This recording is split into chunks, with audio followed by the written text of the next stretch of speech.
in the court too. Good afternoon, everybody.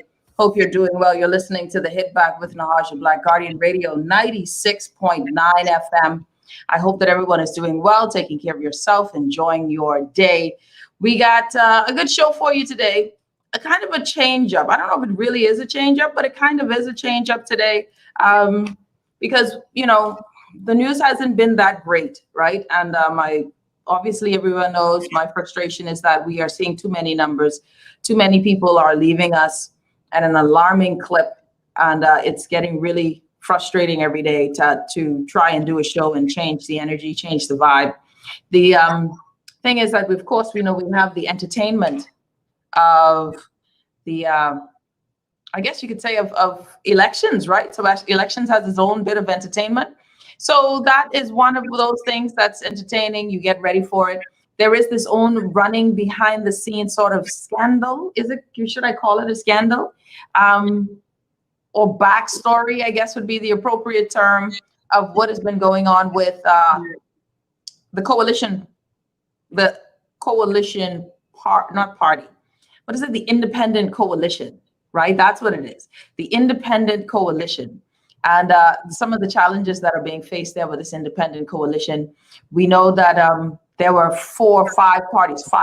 So I knew of this coalition on Sunday, from Sunday night, knew of the coalition, got the information from various sources.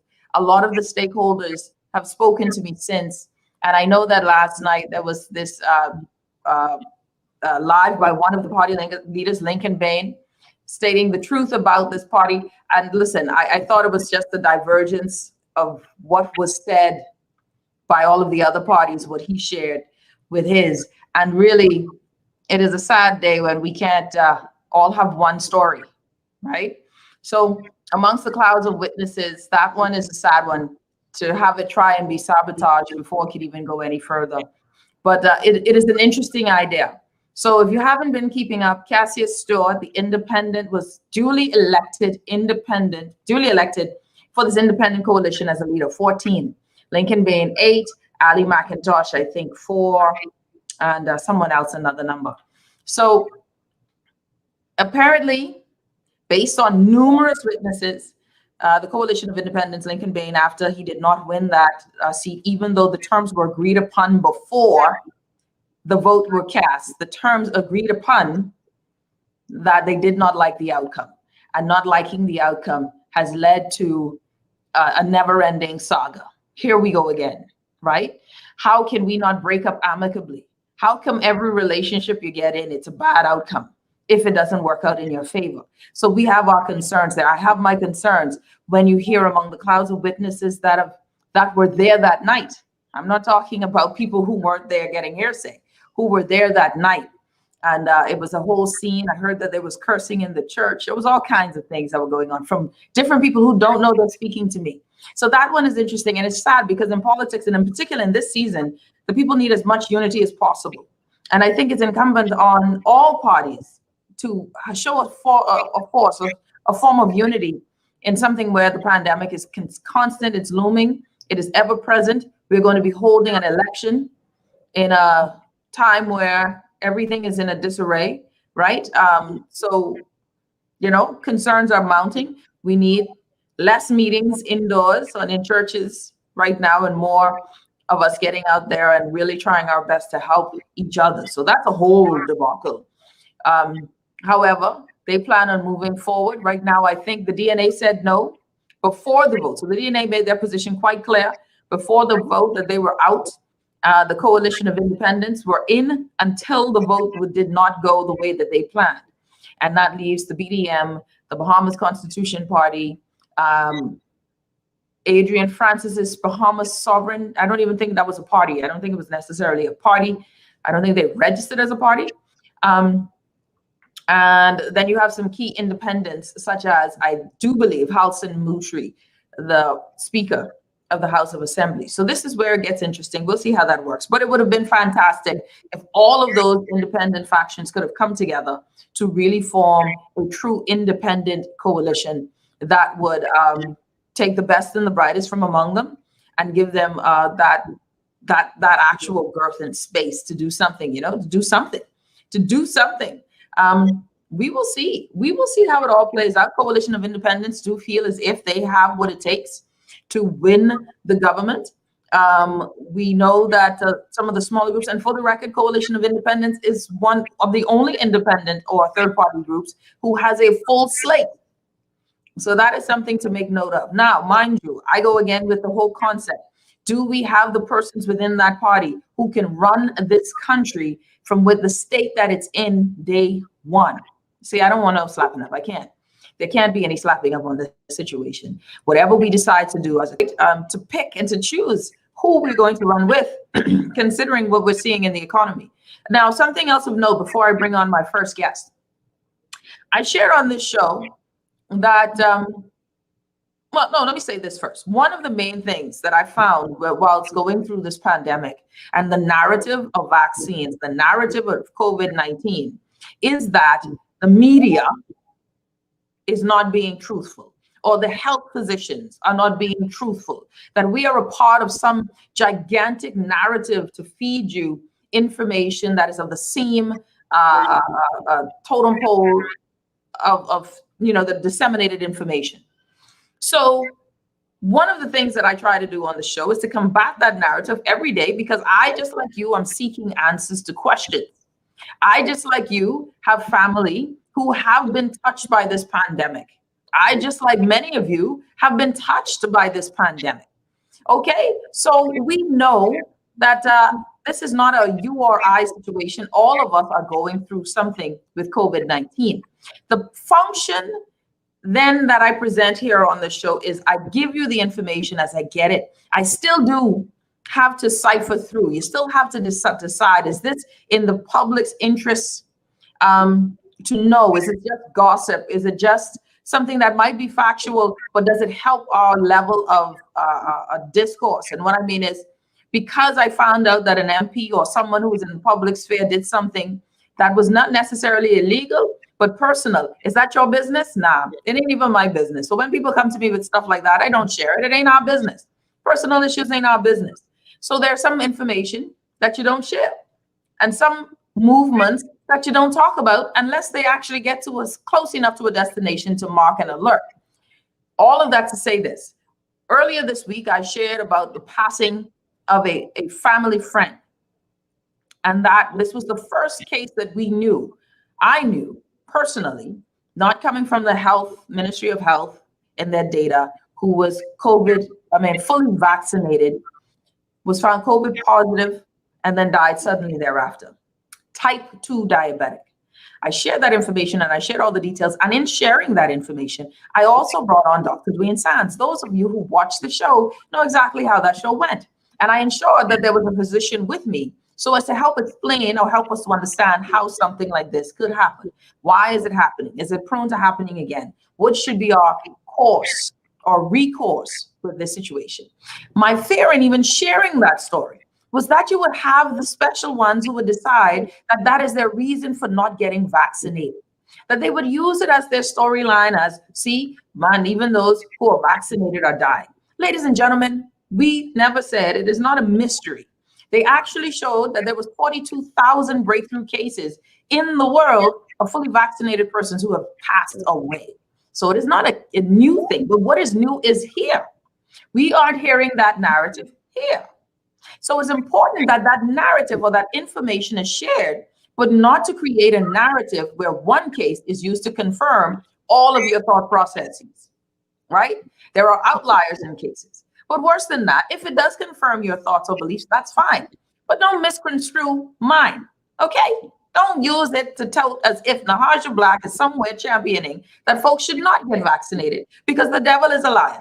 I do believe that it is the best recourse for many of us. And as we continue to take our zinc, continue to get sunlight, go on the beach, get some salt water in you, stay in the sun, do all of the things you're supposed to do, walk a lap, do all them good things. But at the same time, go ahead and get vaccinated. Now, if you choose not to get vaccinated, that's between you and God. Take it with Jesus. But just know that there are some challenges with space in the hospital. If something were to happen, God forbid, there may not be room in the inn. People are dying in their homes. Those numbers, I don't believe, are making it quick enough to our reports, those numbers and the ensuing situations. And again, I still believe that there's so much data that hasn't been collected. We still don't know because we are not really doing scientific data on what has been the effects of the vaccine on the Bahamian public, a country that is naturally in our present state very unhealthy. Has there been adverse reactions? Have we checked to see if the similarities between AstraZeneca and Johnson & Johnson, are there any concerns for us when we take the dosage? I believe all of these are leading to further lack of trust when it comes to the vaccination process. However, the goal, ladies and gentlemen, every day when I come on this show is to ensure that we get as much information as possible, that you are duly armed with the data or as much information that I have that I can give to you so that you can choose wisely the path for you. But what I don't like is when people try to misrepresent myself or my words. I'm always very clear on where I stand, what I believe in. I don't equivocate. And when I'm wrong, I'm a woman who understands that being right is not a victory. Being right does not make you victorious.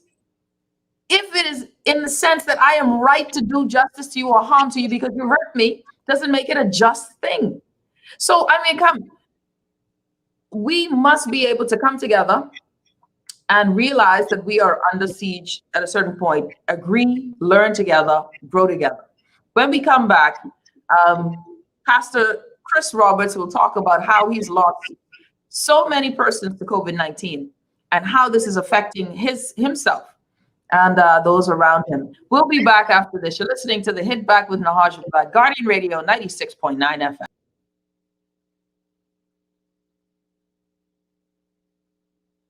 This traffic report is brought to you by Shield Insurance and Prudential Loss Adjusters. First look at traffic this afternoon. We can see that there's a motor traffic movement happening now across the island. The threat of inclement weather all day and only sporadic light rain so far. For the most part, not entirely wet across the island, though water puddles haven't totally dried up in some places.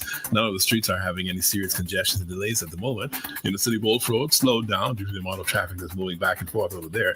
But even with that level of movement going on, there aren't any lengthy delays. The traffic is continuously moving. Still, the most of the active movement is within the inner city areas between Wolf Road and Robinson Road itself, Marathon, Mackey, Palmdale, all having enough movement going on to have minor delays, mind you, but not enough to be concerned about having delays and congestions going on now. Here, the Deep South, the Blue Hill Road and Carmichael Road traffic light intersection. Now that's busy. That's going to slow your ride down getting through there. Once you leave that area and you're headed home along Carmichael Road or heading further south on Blue Hill Road, well, the ride kind of lightens up. There's that familiar JFK traffic lined up there along Tony's $1 Million West Side, and both Clancy Road and Savannah Highway, well, they're easy rides at the moment in any direction. This National Traffic Report is a service of Dr. Danny Johnson and Associates of Foot and Ankle International, who's offering the simplest and safest treatment for foot injuries, ingrown toenails, corns, heel pain, and more. Visit Foot and Ankle International for relief. They're located Dean's Lane atop the hill at Fort Charlotte. Call them at 322-5402. That's 322-5402 for more info. With your Ryan Sky, look at traffic in real time. I'm the A-Double-N. Michael was in a horrible car accident. Prudential Loss Adjusters managed his claim and got him the settlement he deserved. Sierra's roof received hurricane damage. Thanks to Prudential, she and her kids are happy with their claim settlement. Tammy fractured her ankle in a slip and fall. Prudential saved her time, money, and peace of mind. Prudential Loss Adjusters are here for you whenever a tragedy strikes. Call 322-4026 now. Don't wait for disaster to strike. This hurricane season, be ready. Protect your home with an affordable and comprehensive home insurance policy from Shield Insurance. You can't control what nature blows your way, but with Shield Insurance, you can rest easy as you ride out the storm. Protect your largest and most valuable investment. Don't take a chance. Put your home in our hands. Shield Insurance agents and brokers in Nassau. Call 356-7202 or Freeport 352-5945. This is Guardian Radio 96.9 FM. Fresh news, smart talk, all day. Beulah gal, can you believe this? We are now the patrol queens of the neighborhood. We now large and in charge. So we need to check out what's going on in everybody's yard. What about that gun that we know that Junior and his homeboys just ran out? Can we report that too? Of course we can. But we could be in deep trouble if they find out. We need to report what we see, Beulah. When you call Crime Stoppers, they just answer your call in Miami. So then we can report everything?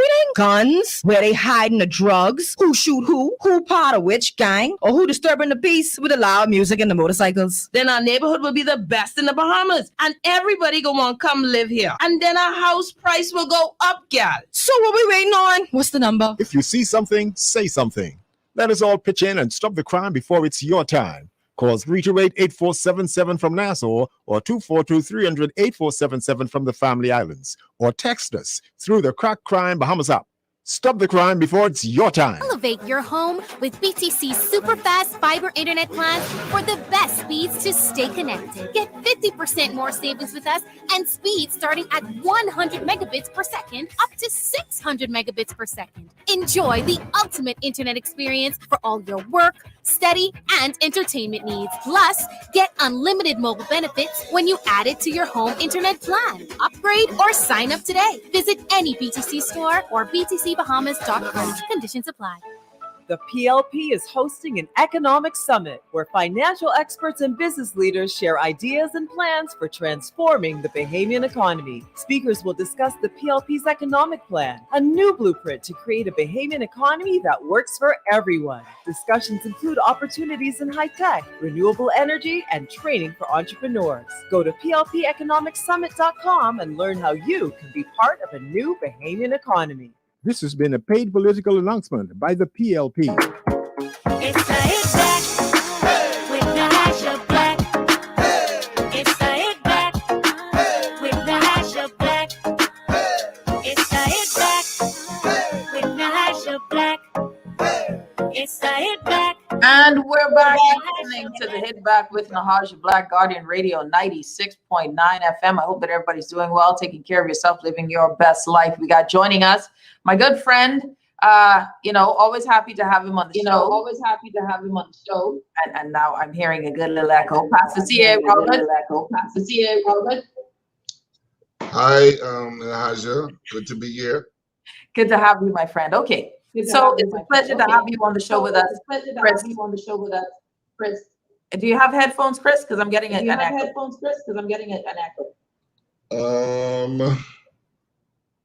Do I? I'm trying to remember.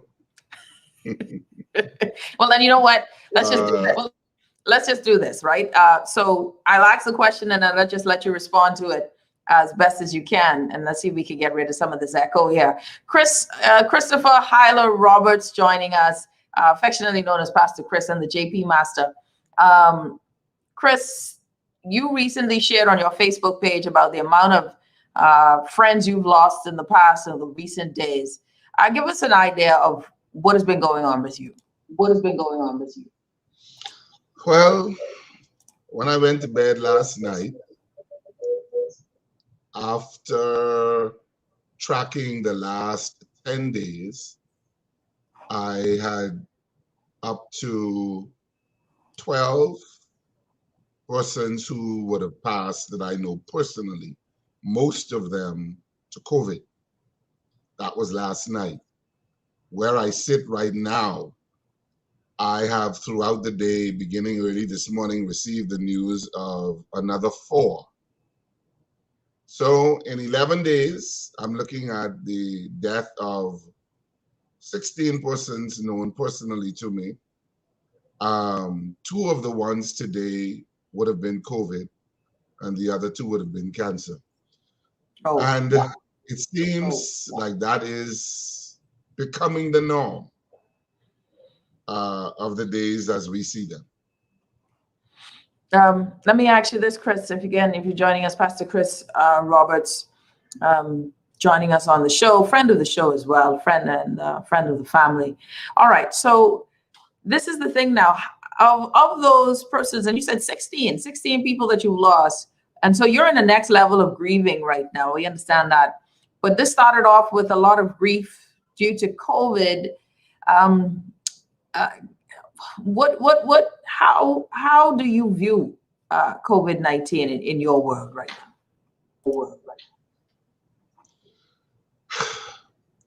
Of course, I guess like everybody else, you're just not fully understanding what it is, how it is, why it is. I do believe, though, that there is nothing happenstance with God, and that while God may not be the author of certain negative or evil devices or situations, I believe that God allows situations for whatever reasons. And so I believe that we're in this time where, I think for me, for the most time, from the church and from a Christian perspective, the church and Christians are brought to a place of a testing of their true faith. There is a lot of people who claim a belief in God, who claim that God is their source and they are dependent upon him. But I think this is the time when that claim is being put to the test.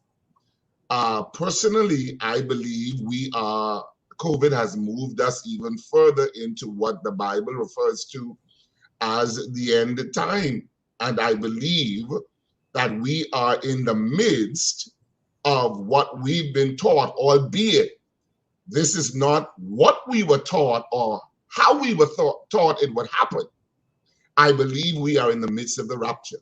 I believe that God is rapturing his people out. And some may ask, like I asked, well, if that's the case, why are I still here? He has the timer. He has the last say. And when he is ready, your name is going to be called. So the question remains, vaccinated or unvaccinated, will you be ready if your name is called? You know, Chris, I smiled a bit when you said it's the rapture, right? I smiled a bit on that. Pastor Chris Huyler Roberts, right? I smiled a bit on that, saying that we're being raptured out. So, and I figure you're not meaning in a literal sense. Are you meaning in the literal sense?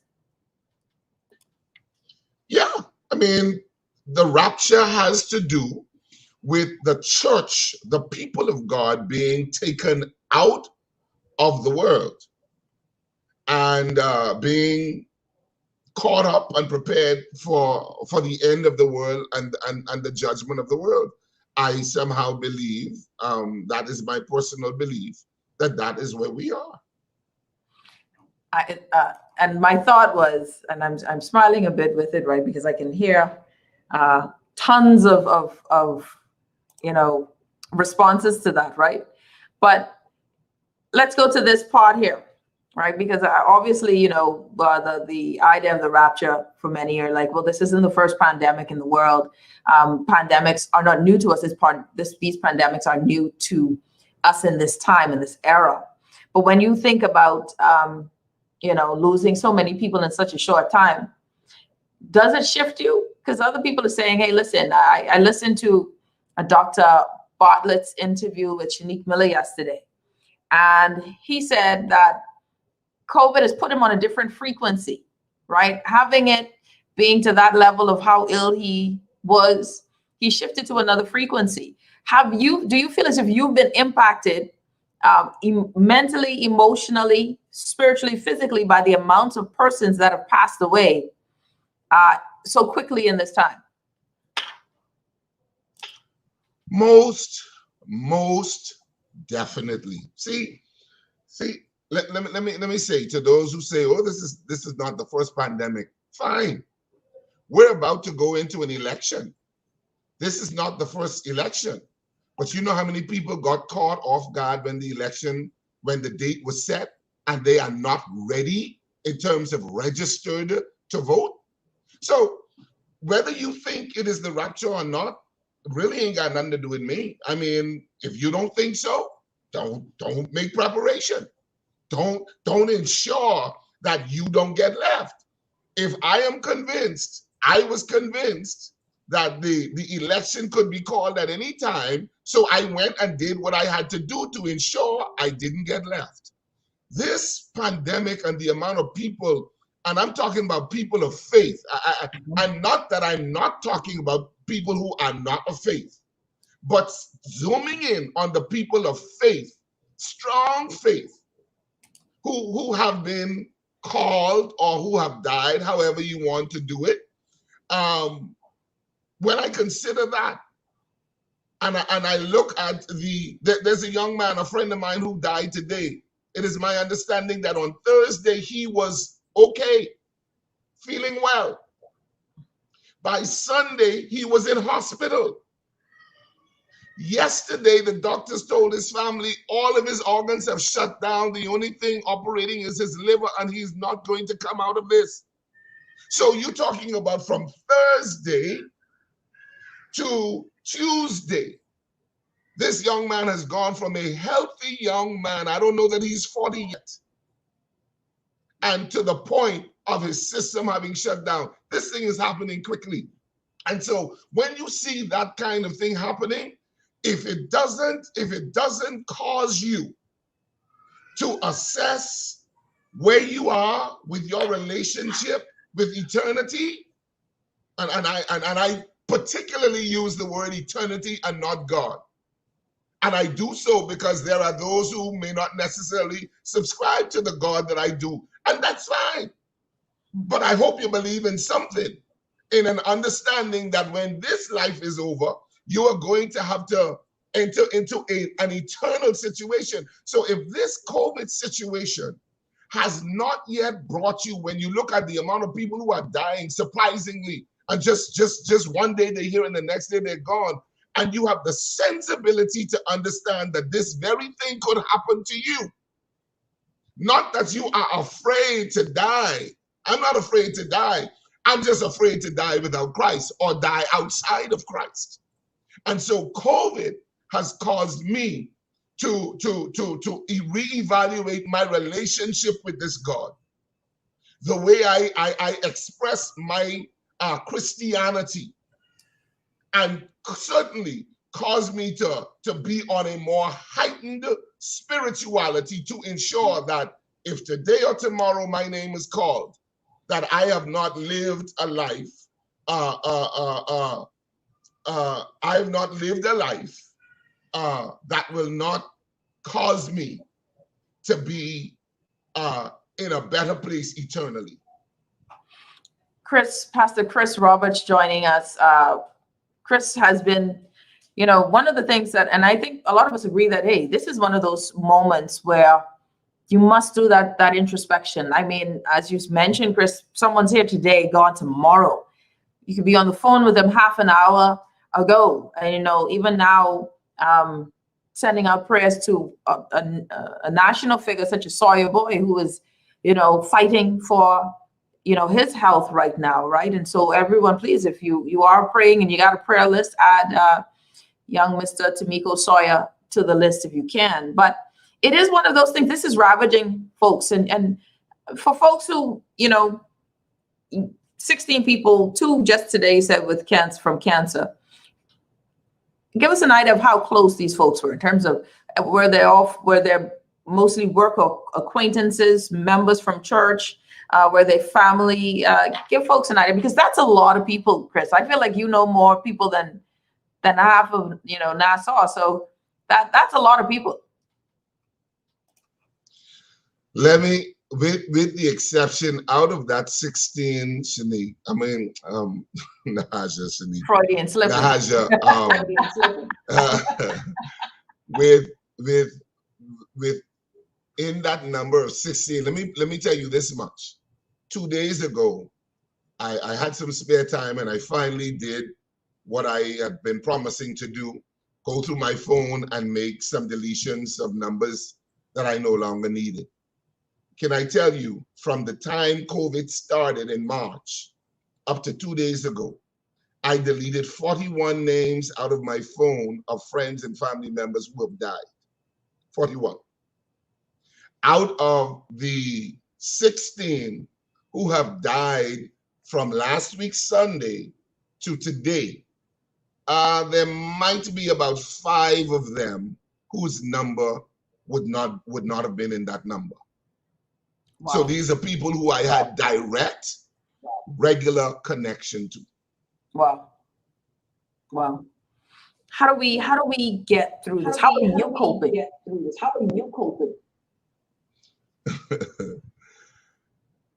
Other than praying, because it is prayer is the Christian's resource.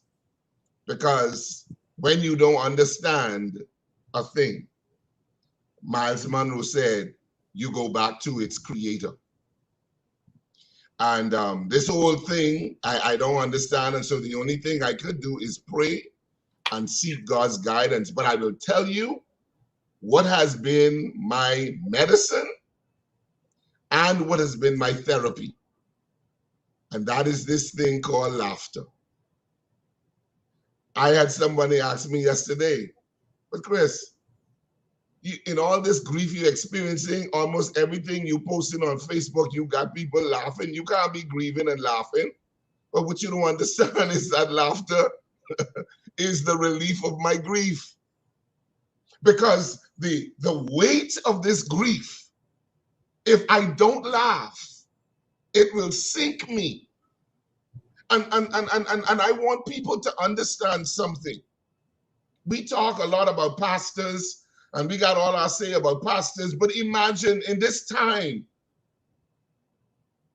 pastors are experiencing, and of course families are, but pastors are experiencing grief on a new level. Because they're having to bury, they're having to preach, they have to find the courage to stand and preach a sermon and commit the body of their friends and their family and their dear church members. And then because you don't expect the family, the pastor to break emotionally, he has to try and hold himself so that he could be strong for the family. And then when he done be strong for the family, he's got to go find the corner to go cry in silence because he needs to release this grief that he's experiencing. So for me, Nahaja, how I making it? I just keep laughing. I find something to laugh at. I find something to make people laugh. I find something to just pull me out of the despair of grief, because this, whoo, boy, let me tell you something. This year is heavy. This is heavy. That's powerful words there, Pastor Chris, because you know what, I never even thought about it too, in that how many, you know, as crazy as it is, somebody's doing the eulogy. Someone is telling the tale. Some pastor is at the graveside, you know, and imagine having someone so large in your ministry, so effective, and they told you can't do more than 20, and people want to grieve with the family. This is a lot. This is a lot. This is a lot. And I wonder with you, Pastor Chris Roberts joining us, you know, one of the things that I think nationally we may be grieving, like there's a lot, and that grief, that cycle of grief is turned to anger, frustration, shock, denial, all of these things to deal with it, going through these emotional stages of grief. And when someone comes to you and needs counseling, or when you as yourself probably need counseling as well, but when someone comes to you and in need of counseling, what do you share with them? What do you share with them? What do you share with them? Naja, the difficulty right now is, let me give you an analogy of what's happening, an example or an analogy. Imagine everybody is in the water. Nobody could really swim. And everybody is trying to get to safety. But you see your sister, your brother drowning. You want to reach out to them. But it's now a matter of survival. Because you can't swim. So your first thought is, like they say when you get on the plane, put your mask on first before you try to, because it's a matter of survival now. And the reality is right now, Nahaja, everybody is touched one way or the other. Everybody is grieving. So it's a very difficult thing to be there for anybody because everybody needs somebody to be there. And so I'm going to be as honest as I can. And if you judge me for this, then take it up with God. But I right now find it very difficult. Yes, I'm pulling on my faith. Yes, I'm pulling on my training. Yes, I'm pulling on my God. But I have a difficulty being there and opening myself right now to counsel anybody because I need counseling. There's a lot about this I don't understand. And it's in a lot of instances, I feel it's going to be hypocritical of me to sit there and tell people it's going to get better when I am not yet convinced that it's going to get better. Yes, in my faith, I know that it's going to get better, but my emotions right now have me in that place of grief and turmoil. And I'm many years ago, I heard a sermon, Nahaja, that came from the topic, the scripture that says, weeping and pain endures for the night, but joy comes in the morning. And the sermon topic was, how long the night? I'm sorry, but that's my question to God daily. God, I know joy coming in the morning. I know that things are going to get better in the morning. But God, how long is this night going to be? How long am I going to have to suffer in this? And listen, I don't necessarily expect God to answer because he is God and he is sovereign and he does what he will.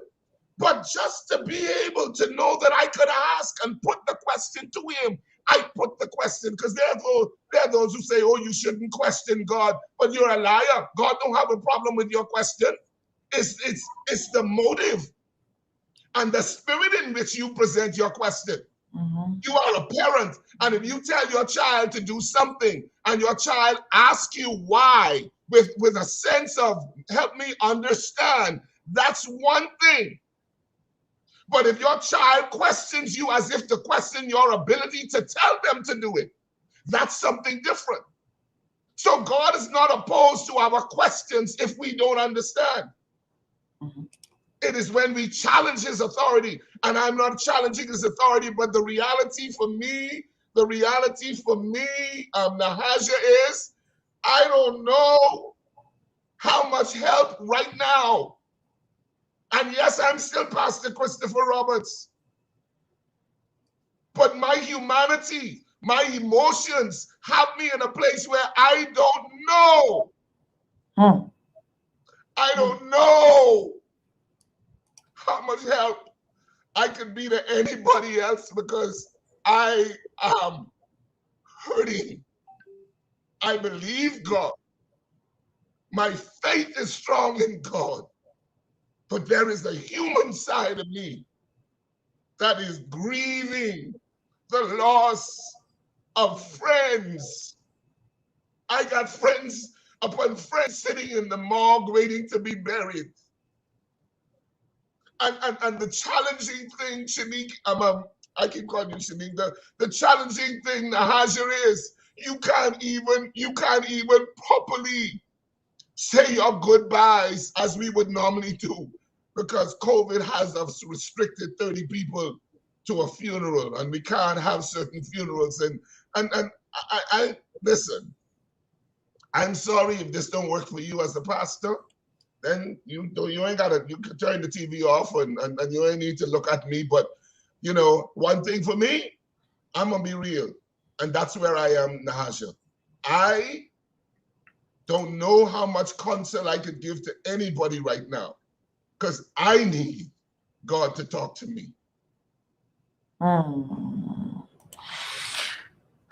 Pastor Christopher Roberts, powerful words, Pastor Chris, and I think people appreciate your transparency. I think that there's a lot of people who totally understand and respect every word that you just said just now because this is tough. 16 people you've lost. Thank you, Chris. Thank you. And, you know, we got to figure out how to get someone to how do we help you? You know, how do we help you? 16 people. Chris, thank you so much. Thank you so much. Thank you so much. And we certainly pray for all of those who are presently suffering. We pray for the many families in Nahaja. This thing is taking family in doubles and triples and more. We're not just no longer dealing with death, that one family. We have 3, 2, and 3, and 4. And so these families are hurting. And so we pray for families. We pray for pastors and churches. There are churches who have 3 and 4 and 5 bodies waiting to be buried. And so this is not easy. And so we pray for those who are presently suffering, including Sawyer Boy, a national name. And that's why he's highlighted, but there's so much more. And we simply pray for them. We pray for one another. We pray for one another. Thank you so much for the opportunity. Christopher Huyler Roberts, thanks. Appreciate you and appreciate the time that you gave us. Thank you so much, buddy. There are no words, yeah? There are no words. And this is the suffering that is going on behind the scenes. This is the suffering of many. And I can't even imagine knowing 2 very close people has broken me. Talking to someone today and they're no longer there tomorrow, you know. Imagine 16, right? And knowing that families are being taken, mother and son, you can imagine that vacancy when you lose one person and you see the clothes in the closet. But to lose 2, to lose 3, we have to be in prayer. I do believe in the power of prayer. I believe that there is no other author than God, that he can be a balm, but loss is loss. Boy, I tell you, how long the night? And I think that is the word really for us. How long the night for us in this country? Because boy, I don't know how long the night. I feel like we haven't come close to finding an answer, come close to considering the many who are struggling to deal with this disease in their family. I had a lady reach out to me over the weekend for help for her mother who's in Andres. And then I saw on her Facebook page, her mother died. Calling to find out if there was a concierge doctor, my Dr. Lockhart, asking for Dr. Lockhart and knowing Dr. Lockhart couldn't be of service anymore because her husband has died from COVID-19. And then to see the young lady's mother has passed away. And before she could even bring her home. So this is, I mean, there's so much sorrow in this country, so much. And we have to be, I don't know how we are. And, you know, Pastor Chris said something so serious where he said, you know, it's like you're all in the water. Some of us can swim, but we barely are able, you know, we're barely able. And now we're trying to survive. But I see my sister needing help. And I can't just act like I can't help. I have to do something. But we're now in survival mode. And now some people are trying to walk on your neck because they're drowning and they're drowning you at the same time, but they're just trying to survive. And this thing is, look, y'all be in prayer. That's all I could say. Please pray. Please pray. Protect yourself. Do what you can, but pray. How long is the night? Joy will come in the morning. But Pastor Chris asked the question, how long is the night? We don't know how long this night will be. We don't know if we are in the night part where we get to, you know, we're closer to dawn. We don't know where we are. And I think that right now there seems to be no mitigation attempts. We are 179 out of 180 countries in our ability and response to COVID-19.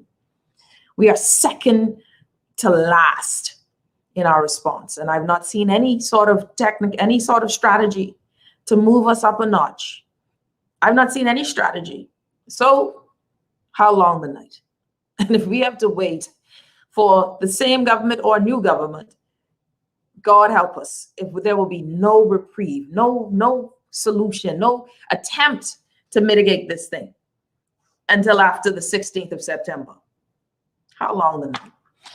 When we come back, we're going to switch gears a bit, because something that has come up also in this pandemic is that folks are spending their last to save their loved ones.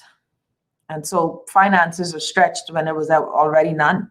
So you add on that mounting financial pressure. And so we need to definitely, and I've been so fortunate, we will have Dr. Nakia Forbes join us, not today, but sometime hopefully this week. So between tomorrow or Friday, to get some answers on some very pertinent questions and to see what she has to say. But this is people are spending $200 at minimum a visit for a doctor to come to your house. How much is the cost for oxygen, right? Then on top of that, I've gotten word that there's some big changes afoot, and I won't preempt anything until I get all of the final details, but that will also concern us fiscally in this country. There's a lot of people are spending just for healthcare. So we're going broke whilst we're trying to save lives. We in a tough space, y'all. How long the night? Special prayers to Pastor Chris Roberts as he's grieving, and to everyone out there who's grieving. Man, we'll be back after this. You're listening to The Hit Back with Nahaja Black, Guardian Radio 96.9.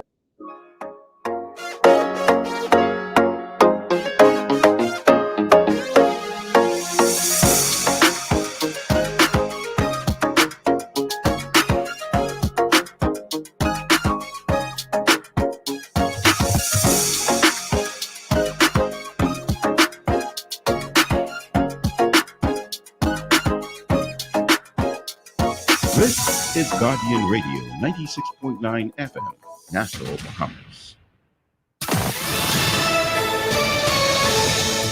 Good afternoon, Bahamas. You're listening to the Guardian News Network. I'm Taylor Ferguson. Here's what's making news. Thank you for tuning in. 5 additional COVID-19 deaths confirmed yesterday, making August the deadliest month since the start of the pandemic. The director of PAHO's Health Emergencies Department warning that elections increase transmission of COVID-19. During a weekly briefing, he was asked to comment on the decision to hold a general election as the country grapples with a record-breaking surge in cases. It is important also to assess the situation of the transmissibility and look to the health services, the availability of beds, both hospitalization beds and ICU beds. So if there is an increase of the number of cases for several reasons, including the transmission that is ongoing in most of the countries in the Caribbean and Central America, we need to emphasize that this situation may, the elections may provide opportunities to higher transmission. Safety protocols for the next election must be laid out swiftly, according to the PLP's COVID Task Force Chairman and Tall Pines candidate Dr. Michael Darville. In the midst of a vicious wave of COVID-19 infections, he said officials must ensure voters can cast their ballots safely. What is the requirement so that we can begin now to comply with the necessary requirements? We do not want to have a requirement that is placed on us 24 hours before the election process takes place. The advance poll is around the corner. The Cancer Society of the Bahamas getting a much-needed financial boost thanks to funds raised by its first-ever virtual ball. Co-chair of the ball, Laverne Walgus, presenting Cancer Society of the Bahamas President Dr. Williamson Chie with a $70,000 check this morning. We had maybe about 300, because we tried to just do 300, but persons were still coming, and it was outpouring. I'm like, we didn't know it was going to work out like this. And that's what's making news. I'm Taylor Ferguson. AP News is coming up next.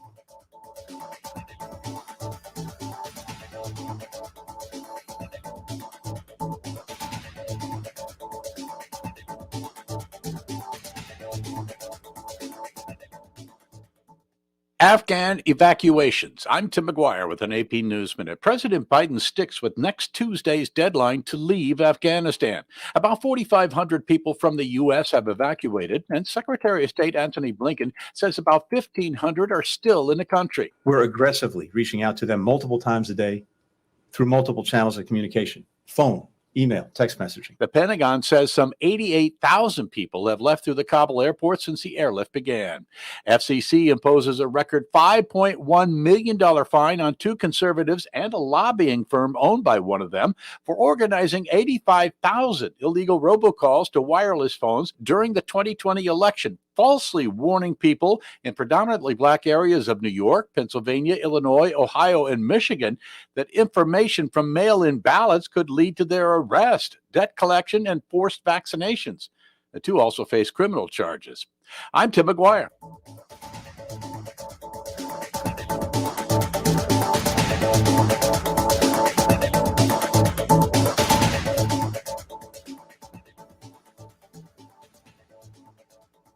This is Guardian Radio 96.9 FM, Nassau, Bahamas. When I got prostate cancer, my family didn't know if I was going to live. At Cancer Treatment Centers of America, within days, I got an appointment. They presented me with treatment options, and we set up a robotic prostatectomy. When my scans came back, there are no signs of cancer. They don't see you as a number, they see you as a part of the family. I'm going on with my life. That's a real gift. Call us at Cancer Treatment Centers of America. Many people wonder, what makes Boost Academy unique? Maybe it's our 8-to-1 student-staff ratio, the emphasis we place on student individuality, our focus on numeracy, literacy, and creating better citizens by sharpening students' critical thinking skills. One of our many talented teachers, program facilitators, and mentors. Or just maybe it is our commitment to taking full responsibility for your child's education. No hidden fees or costs. Regardless of what it is, let us help your child reach their full potential. Boost Academy is currently enrolling students of grades 4 through 12. Visit www.boostbahamas.com to apply now. The Water and Sewage Corporation advises customers and residents of Cordero Avenue between Market Street and Blue Hill Road that the corporation will be carrying out improvement works for 15 days from August 18th, 2021 to September 6, 2021, from 9 a.m. to 3 p.m. daily. As a result, customers should note that they may experience some interruption in water supply, and residents and the general public should note that there will be interruptions in traffic flow around the work area daily, resulting in traffic diversions. The corporation apologizes for any inconvenience caused as they work to improve their level of service. Hello, Bahamas. My name is Dr. Dwayne Sands. I was born and raised in Centerville, in the heart of the valley, Nassau, Bahamas. I'm a proud Bahamian. I've been fortunate to represent the great people of Elizabeth for the last 5 years. It has always been my dream to serve my country, and I have been involved in the political process on the front line since 2009. I am very, very proud of the support of my family, who have been with me from the beginning and who are still with me to this day. In particular, my wife, Larica, and all of my children. And actually, there's quite a few of them. I'm actually a cardiovascular surgeon. What that means is I take on the sickest people with the biggest problems every day. And so for me, the political process to deal with the challenges facing our country is pretty much par for the course. It's what I do every day. I am happy to be a part of the great team of the Free National Movement under the leadership of Dr. Hubert Minnis. We are indeed Elizabeth Strong. This has been a paid political announcement by the FNM candidate for Elizabeth. This is Guardian Radio 96.9 FM, Nassau, Bahamas. It's the hit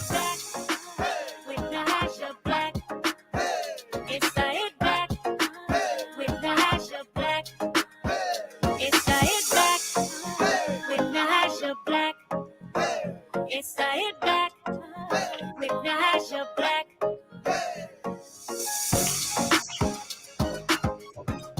And we're back. You're listening to the Hit Back with Natasha Black. I got some text messages I want to read before we move on. And let me see. I have too many things going on in this phone here. So forgive me for those who were texting. I had to go and get my device that was nice and dying. Not dead yet, but dying. So let's get some good feedback here.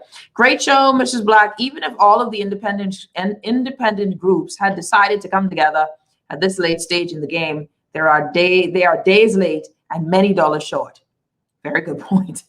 Hi, man. Someone is lying about the vaccine. Love the new jingle. Who's the artist? I can't remember her name. Sammy Star produced it. She's a new singer. I will get the name for you because it was kind of hard for me to pronounce. You know, the young people, these got these fandango names. Like you can't just name, you know, like Susan Superstar, rest in peace, something. Words I can pronounce, but then you got to put these things with apostrophes and number signs. I can't decipher that limerick, that code, but she's good. Someone says, you know what's sad about your story? That you had to tell it. We should have heard that information from the Ministry of Health. The death of a fully vaccinated individual infected with COVID should have been communicated to the public, irrespective of cause of death. And not to imply vaccines don't work, but to drive home 2 points. One, everybody vaccinated or not needs to be vigilant. And two, we as a ministry are monitoring our program very carefully. I will agree with you with that, but I will give them a pass because this had happened on Saturday. And I told you all on Monday, I think it was. So knowing that the Ministry of Health has a delay, and I gather that those investigated deaths, these investigated deaths, you know, the 47 under investigation, I think that a lot of them are persons who died at home. So we are still, I don't recall, and maybe it was answered. I don't recall the question being asked, what deems a case worthy to be investigated? What puts a case in that number? And how long does it take to investigate? Because the number for the investigated cases isn't going down. What does it take to investigate those cases? Where are the bodies whilst waiting to be investigated?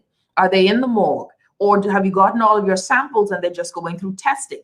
Those are questions that we need to ask and to determine, because maybe as a family, you know someone has passed away from COVID, you can say, here's the information that you need to determine or to put this in the number.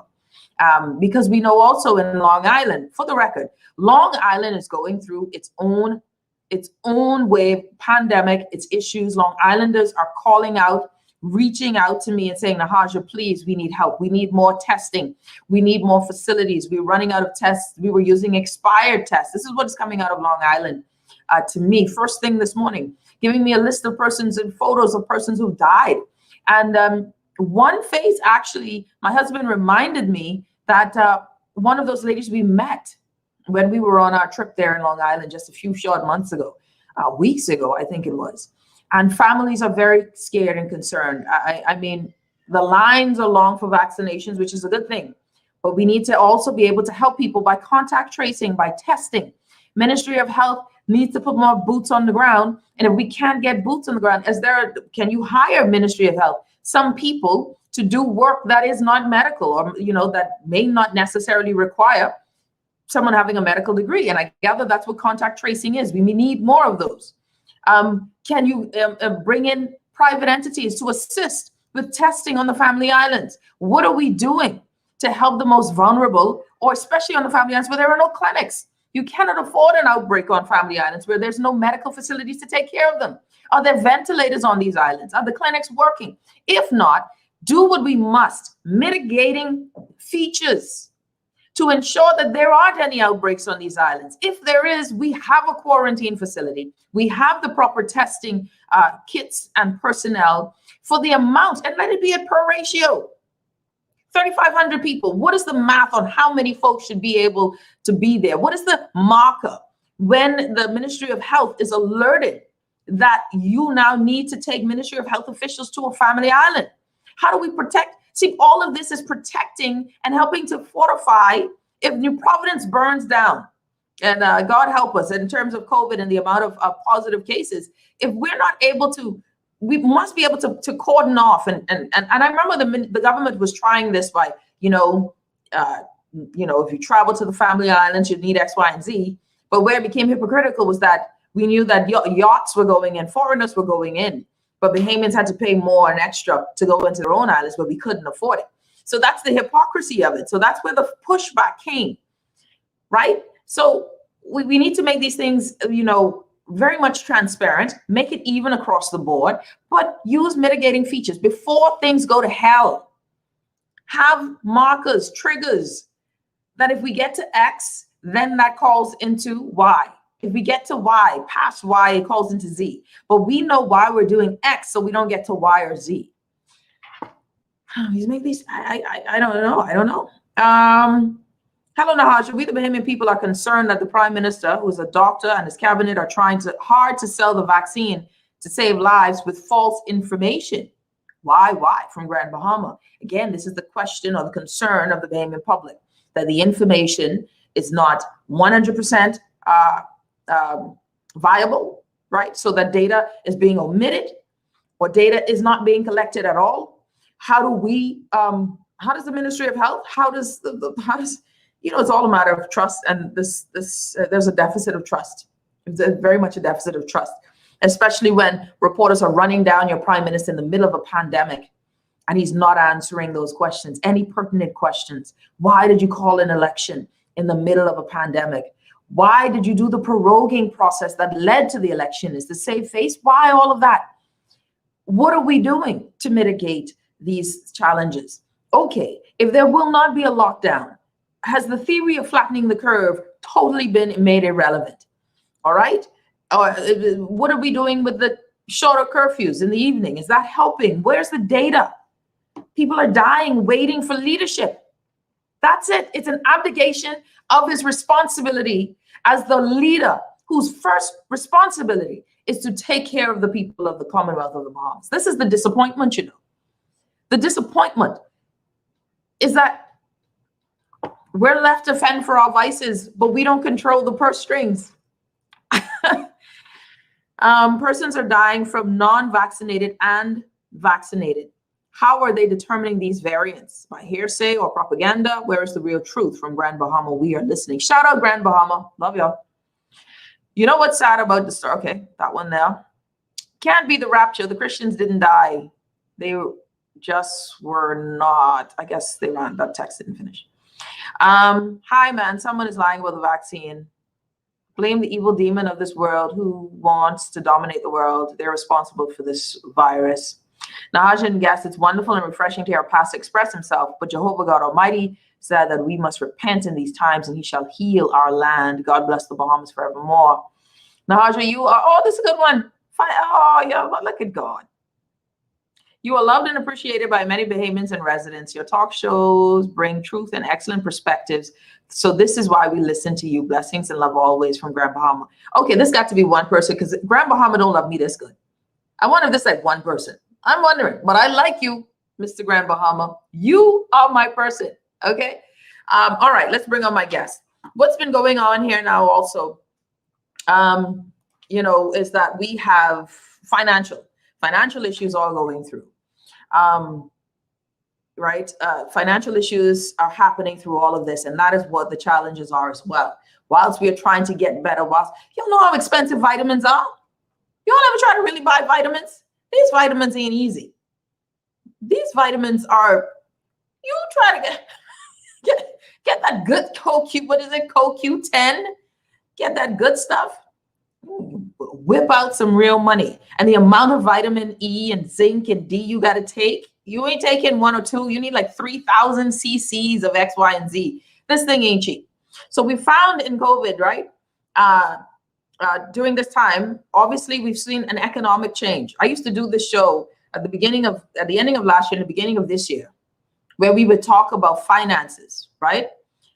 Someone says, there are some who love truth tellers in Grand Bahama.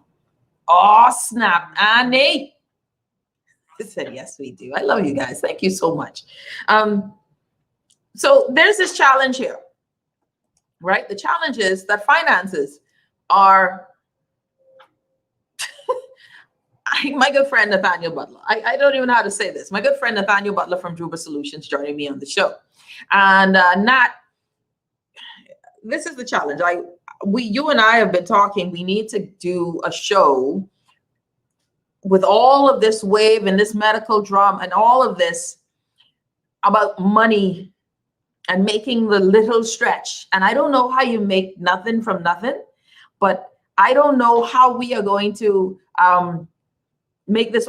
So you and I got to think optimistically. We got to think out the box. How do we help Bahamians make the little become something? And your mic is muted now, but Nathanial Butler CEO of Druber Solutions. Welcome, buddy.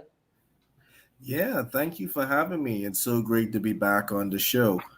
To your point, I'm excited for when we have that opportunity to have a more thorough conversation in regards to what to do now post-COVID and during COVID. Yeah. You're right. Resources for most individuals have been exhausted. And then to add to that, when you look at the amount of persons who are affected by COVID, you have from individuals pertaining to those who have medical needs. We have many individuals who have family members who would have passed. In addition to that, we also have the challenge of living life in this COVID environment and school is opening. As a parent, I totally understand, sympathize with those parents who have young ones who may be considering removing their child from the regular school environment. I know everything is virtual, but we also have to take into consideration that not everybody did well in that academic year when we were in the hybrid learning. You know your child. So now additional funds may have to be deployed in regards to helping the child in this new environment with tutoring. Consumption will be higher in the household because now we have more people home. Yeah. Whether it's children home, whether it's spouses or significant others, or you yourself being home now, the temptation for just basic household needs. And then you mentioned it as well. You know, we'll I guess later on we'll talk about that. But hit it, you know, and because the household, that's one of those things where we have to, the expense, right? The expenses of COVID are somewhat considered benign, like you don't see it, but I can tell everybody eating more whilst they're home. All of a sudden we're emotional eaters, right? And we already have, and the cost of living is kind of high for quite a bit of people. Some of us will be fine, right? It is expensive, but you have that room or cushion. But for the majority of us, that cost of living when you're home and your babies are home, you don't want to give them ramen noodles every time.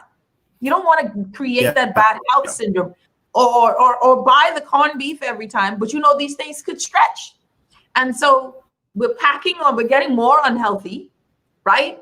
Because we're eating unhealthy foods. So that is not good in a time of COVID. But we're also spending more because people got to eat. We got to pay now. The light bill went up. The water bill went up because we're all home. Yep.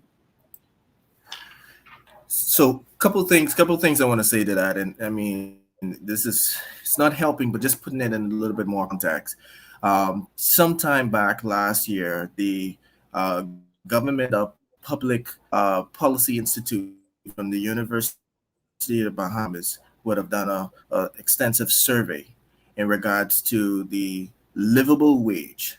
One of the things that they would have stated in their survey that in New Providence, it takes about $2,625 to live as an individual. And in Grand Bahama, $3,550 per month. Okay. And I'm sure that's not taking into consideration a COVID-related environment. Now, for a household of four, in New Providence, it's $4,000, and in Grand Bahama, it's about $5,750. Now, I want to open your eyes to something as well. In 2019, there was this company that does on consumer price and crime and quality of healthcare and et cetera, et cetera. And they came out with this world's most expensive country to live in, the cost of living index, country by country, right?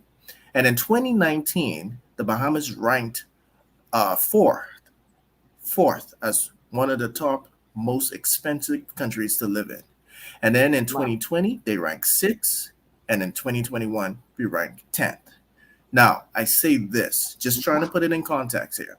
For the last 3 years, based on this survey, for the last 3 years, we live in one of the most expensive countries in the world, straight up. The cost of living, talking about affordable, it's $2,600 in New Providence for a single individual, $3,500 for a single individual in Grand Bahama. For a family of four, $4,000, and for a family of four in Grand Bahama, is 5,700 respectively. Yeah. Now, we still have 16,000 persons who are on the unemployment line with NIB and getting assistance. We still have 2 major hotels that are still closed. We're waiting for them, Malia and also Sandals as well. Yeah. All right.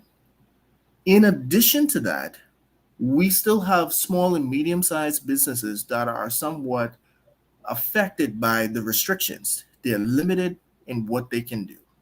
We're grateful that we're trying our endeavor best to try to get to some place of recovery, but the numbers are saying otherwise at this stage.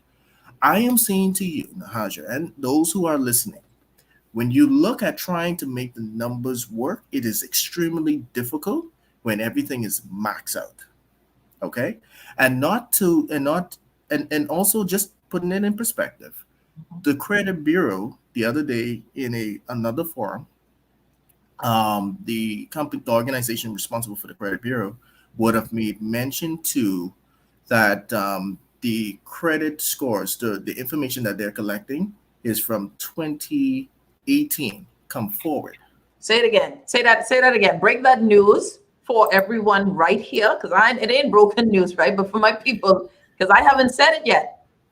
When will the Credit Bureau start collecting credit rating data?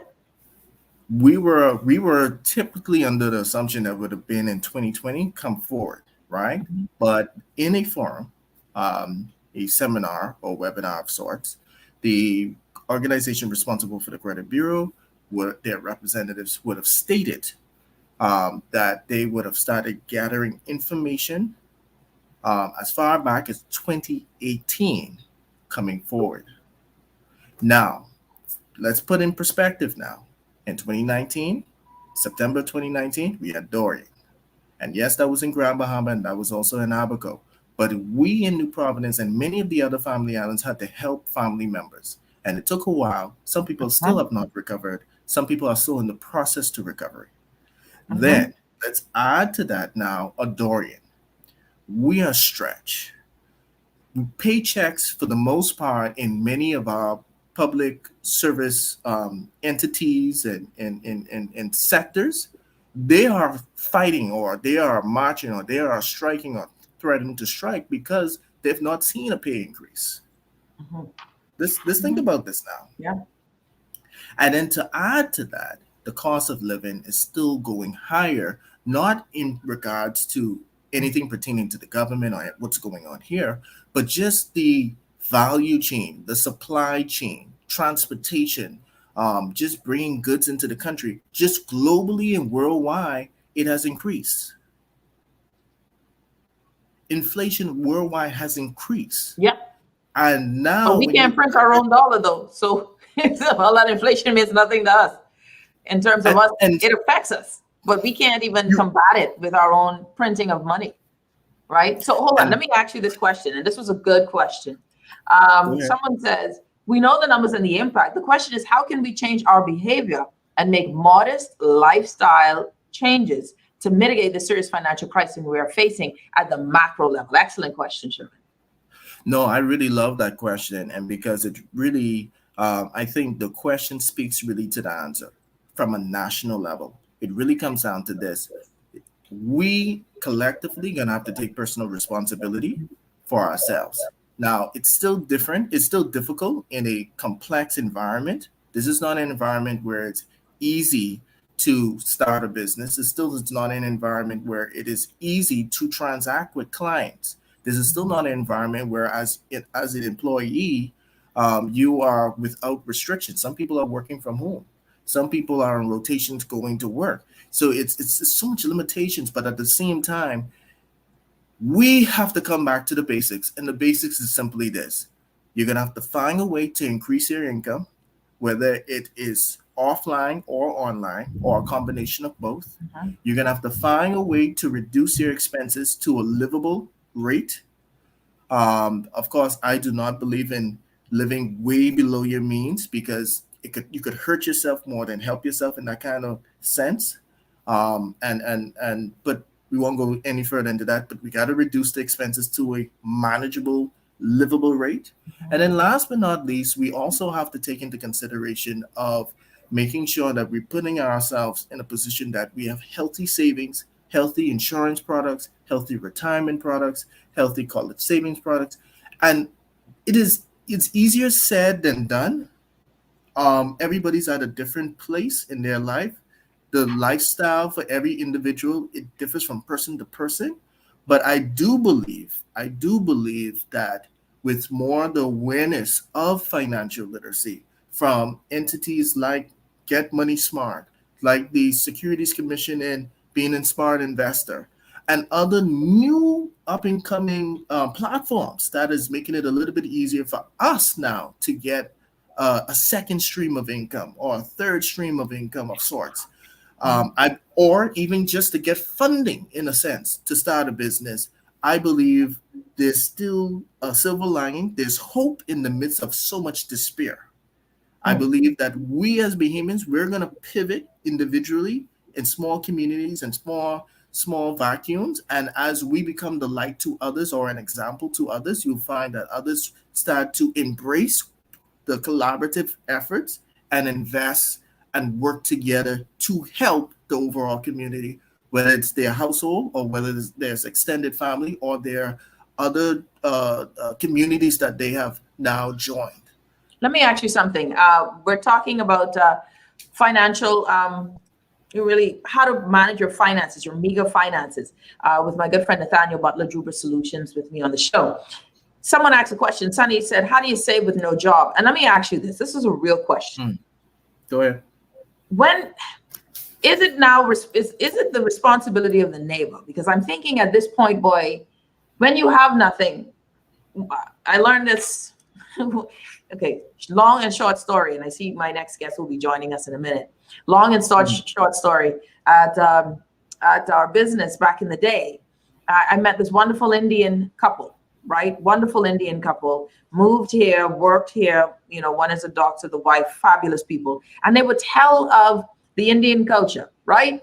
And how when, you know, they shared a story about how the brother who was an engineer, that one of their parents died and the other, and leaving one a widow, the mother a widow, and another brother lost his job, right? So they were already taking care of the widowed mother, because that's what they do. But when the other brother lost the job, they all left from where they were, moved back home to support the brother, now with his mom, who had lost their job, right?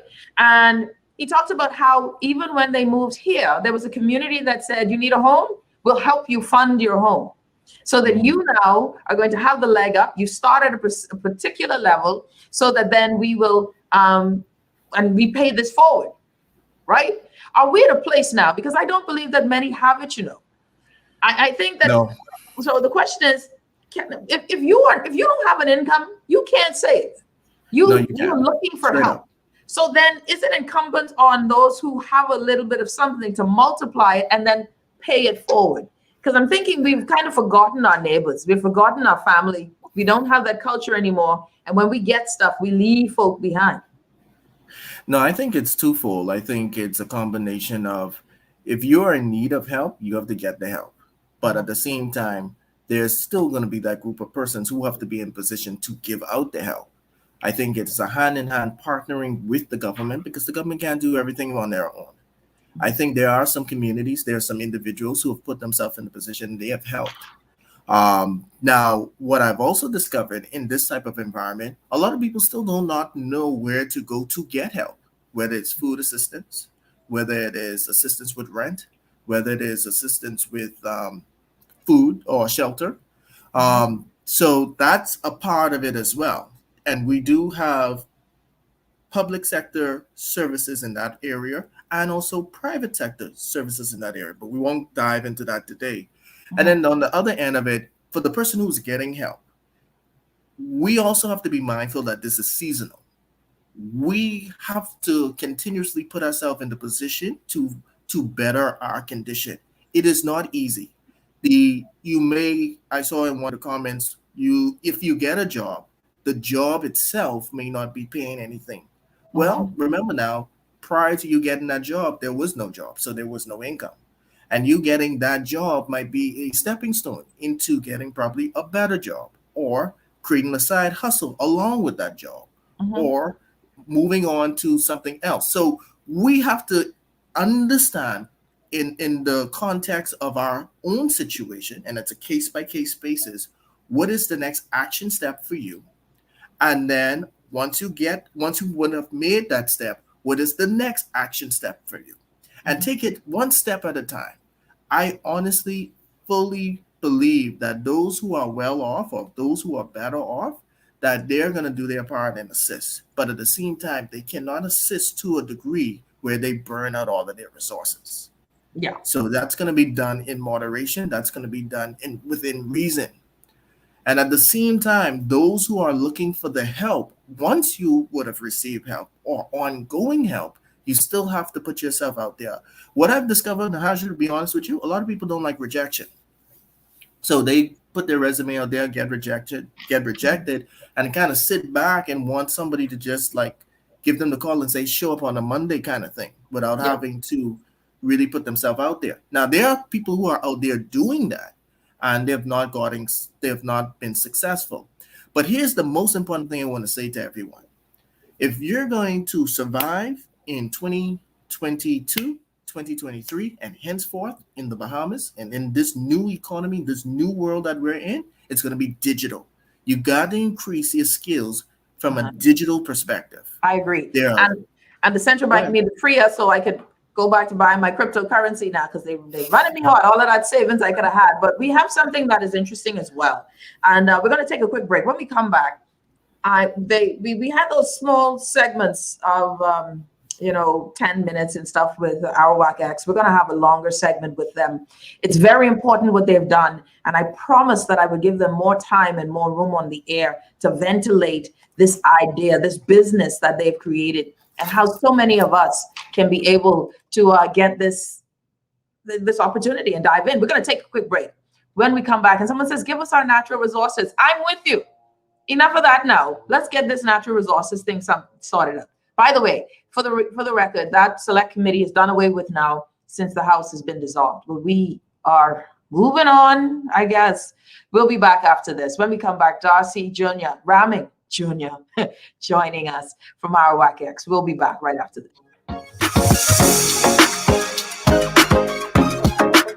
Tired of banks forcing you to use technology to bank the way they want you to? Your convenience is important.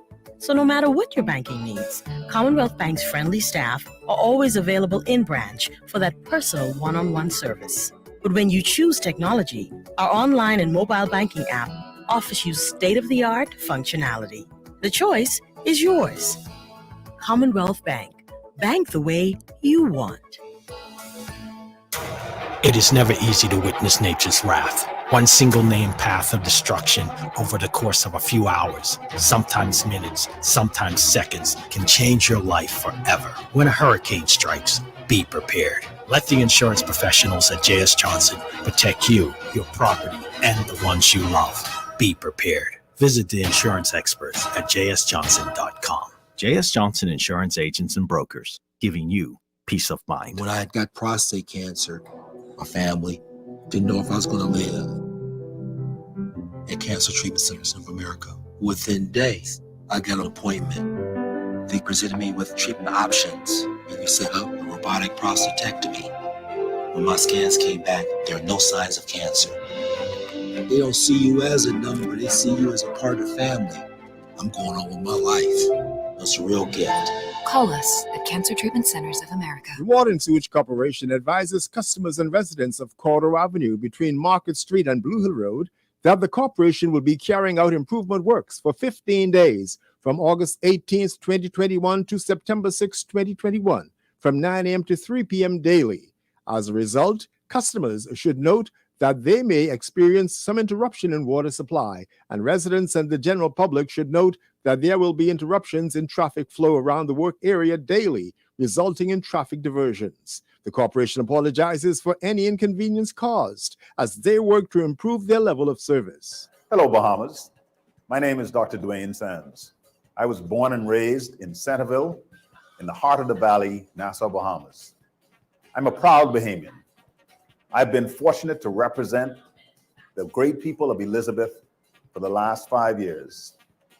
It has always been my dream to serve my country, and I have been involved in the political process on the front line since 2009. I am very, very proud of the support of my family, who have been with me from the beginning and who are still with me to this day. In particular, my wife, Lorica, and all of my children. And actually, there's quite a few of them. I'm actually a cardiovascular surgeon. What that means is I take on the sickest people with the biggest problems every day. And so for me, the political process to deal with the challenges facing our country is pretty much par for the course. It's what I do every day. I am happy to be a part of the great team of the Free National Movement under the leadership of Dr. Hubert Minnis. We are indeed Elizabeth strong. This has been a paid political announcement by the FNM candidate for Elizabeth. It's the hit back with the hash of black. It's the hit back with the hash of black. It's the hit back with the hash of black. And we're back. You're listening to the Hit Back with Nahaja Black, Guardian Radio 96.9 FM. We've got joining us right now, DRC Rahming Jr. from ArawakX, and of course, my good friend Nat Butler. Nat, stay right there, but DRC, let me get you first before we go any further. I know you know, of course, Nathanial Butler, who will be joining us from Druber Solutions in a minute. But DRC, let me just say congratulations. ArawakX has launched its first two companies, two exciting companies. Man, so tell us a bit about it. I know you couldn't tell us anything about it last week or Monday, whatever that was, but tell us a bit about the companies that have launched. So as I said last week, and thank you for inviting me back on the show. I know we got cut off midway through. So the two companies, one of them is Red Lobster, and the other is Bahama MiFi, which is a augmented reality digital company. And so I love it. Yeah. So isn't it? That's exciting. Exciting, right? Exciting. You know, it's that's exciting. We have always had good ideas here in the Bahamas. And as you can see, those are two very different types of businesses, but they can still legitimately add value to people's lives and really make their customers better. And so, for us, it's a pleasure to be a part of them coming to the markets. Ultimately, those companies have to run their businesses. But now they have the opportunity to be public, essentially. Yeah. You know what's so exciting about this, and interesting too, and that brings questions to me. What's exciting about this is that I've said it before, and I want people to understand how vital this is and how amazing that we have two businesses that I believe, personally, the tech one is my excitement, but I know Bahamians eat. So the Red Lobster one, for sure, that ain't closing down no time soon. And so I want every part of that as Bahamians in our belly. We eat out, right? And God help. Yeah, there's a special place for food, it speaks to us. That's an understatement. We like food. Listen, they tried to shut down the restaurants in the pandemic. We're like, hold on now, we need to eat. There's only so much fast food we could eat. And, I want to ask this question. What makes you, or what comes before you guys when you decide? Do you vet? Does ArawakX do a lot of its projections and forecasting to determine, hey, is this company viable for our clientele? Who is the client? I have tons of questions you can tell. Yes. So when it comes to the businesses, they do go through a vetting process. However, no part of the vetting process do we judge the idea. Because the truth is with ideas is that no one really knows which ideas are going to work or not.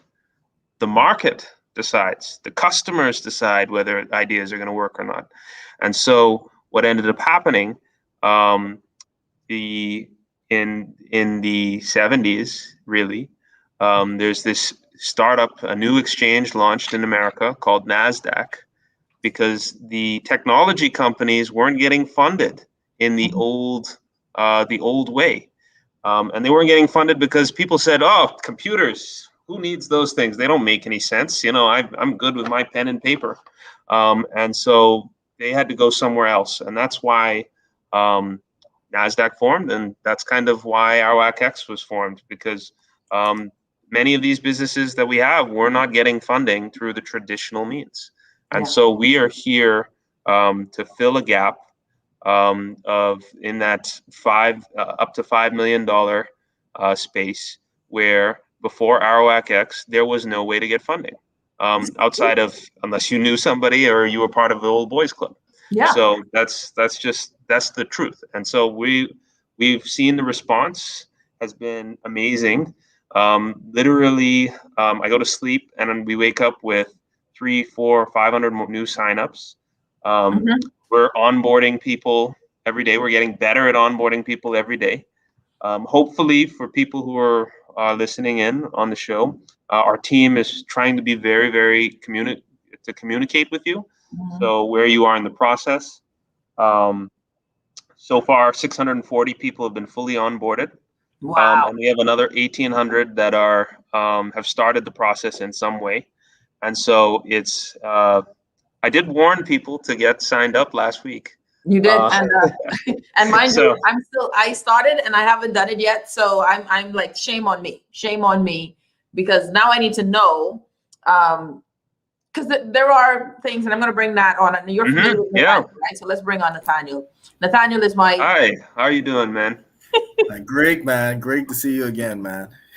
Nathaniel is my my financial advisor. Yeah. So Nathaniel is my guy who makes sure that I make sense when I'm thinking of something. And I thought none better than to join us during this conversation, because I want people to, and someone says, I've signed up, you know, people showing off, right? I started the process also. My good friend Agatha started the process. So folks are excited about it.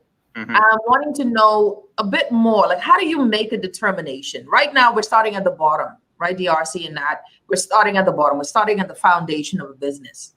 And I know, as you said, DRC, you guys are not judging the idea, right? You want to just make sure that, no, because that is left up to us to judge the idea. That's right. That's right. That's, like I say, I mean, businesses speak to different people. Like you were talking about Bahama MiFi and how excited you were about that. It's, if you don't know anything about technology, you're going to be like, no, definitely no. So that's just how it is. That's how ideas are. That's how businesses are. Not everybody comes from every kind of business. Or is used to being in every kind of business. So we as a market decided long ago that we're not going to be the judge of ideas, but we are the judge of structure, because we do know that we're business people ourselves. There are 1,000 ways to die in business. There are 1,000 ways to get it right, but you can learn the ways to die and just make sure, no, you can't do that. You have to have some corporate governance. You have to have some. Love it. Some legal structure. Obviously, none of these companies that will ever be listed on ArawakX will be somebody's cousin with an idea. It'll be somebody. That's it. We love that. Okay. Structure, right? This is structure, and making sure that someone asked a great question. Can we sign up to ArawakX with an international bank account? So this is a Bahamian abroad.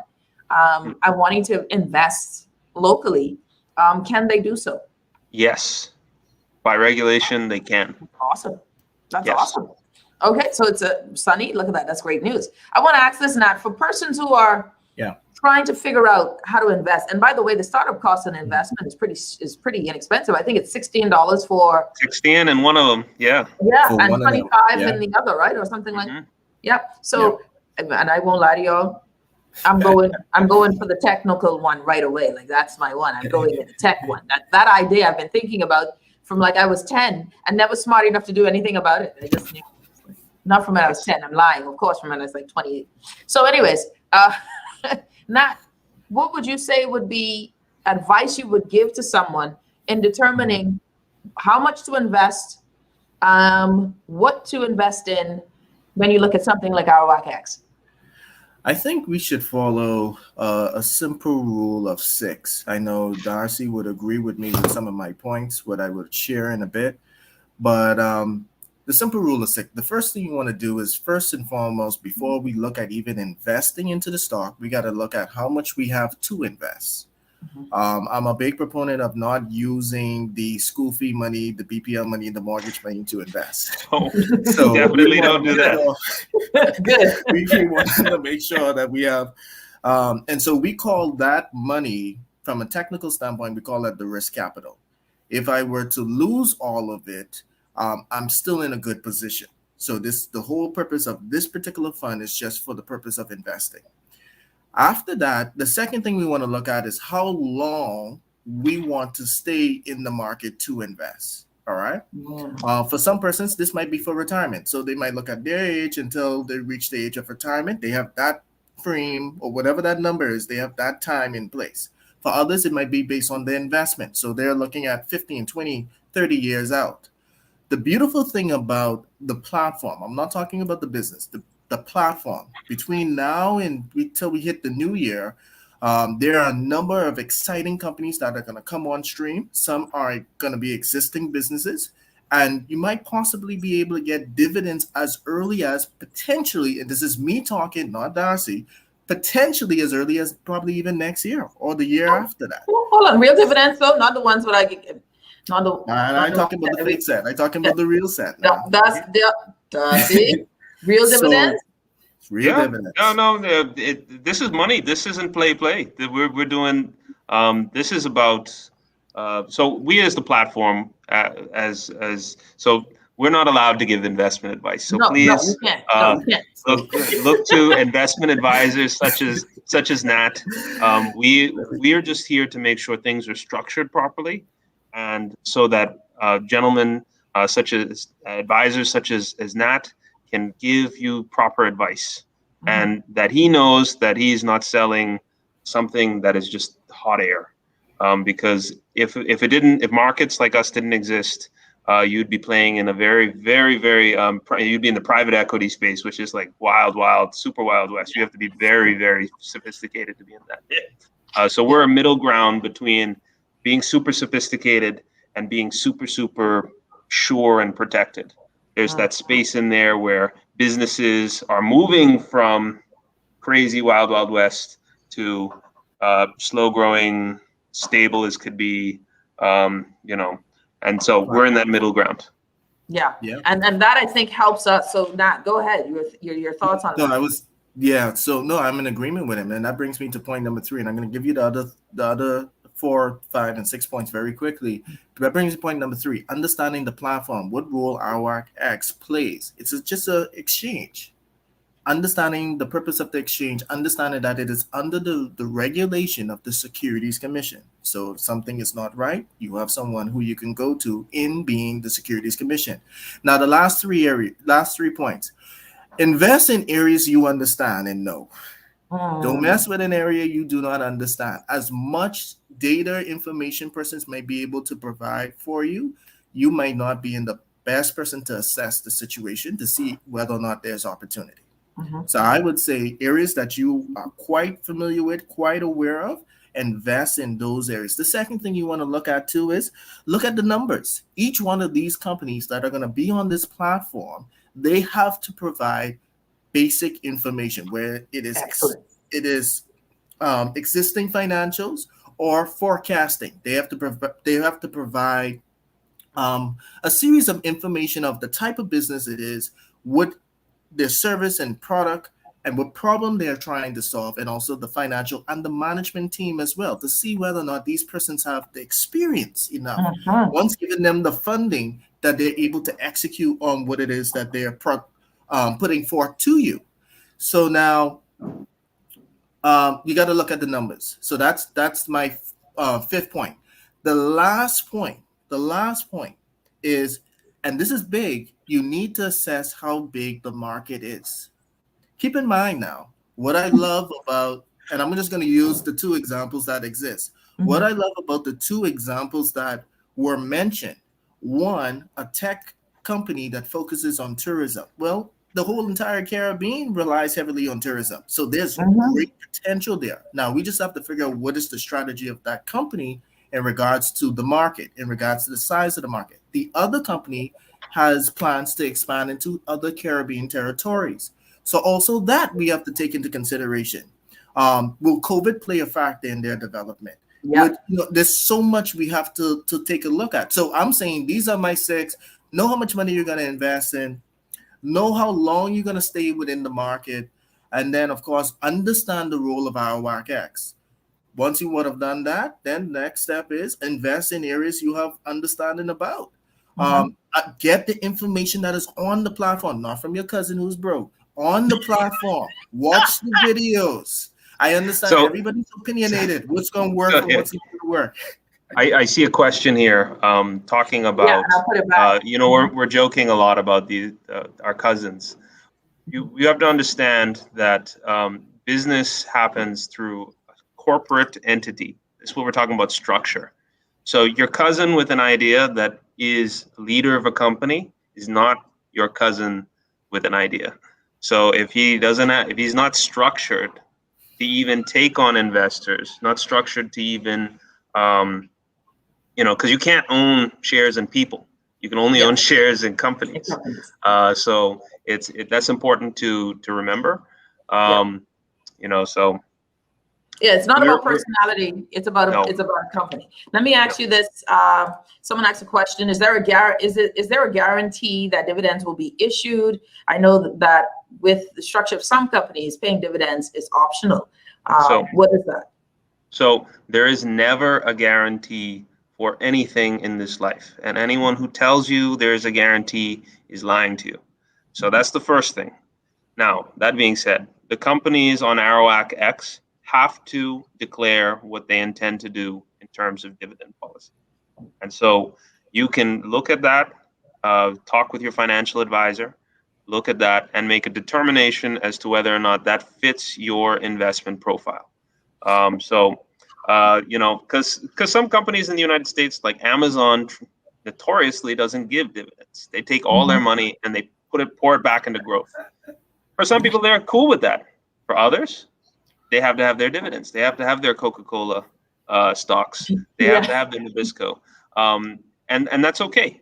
And so we're just here to provide tools for the market participants to use to make it so that you can live the life that you want.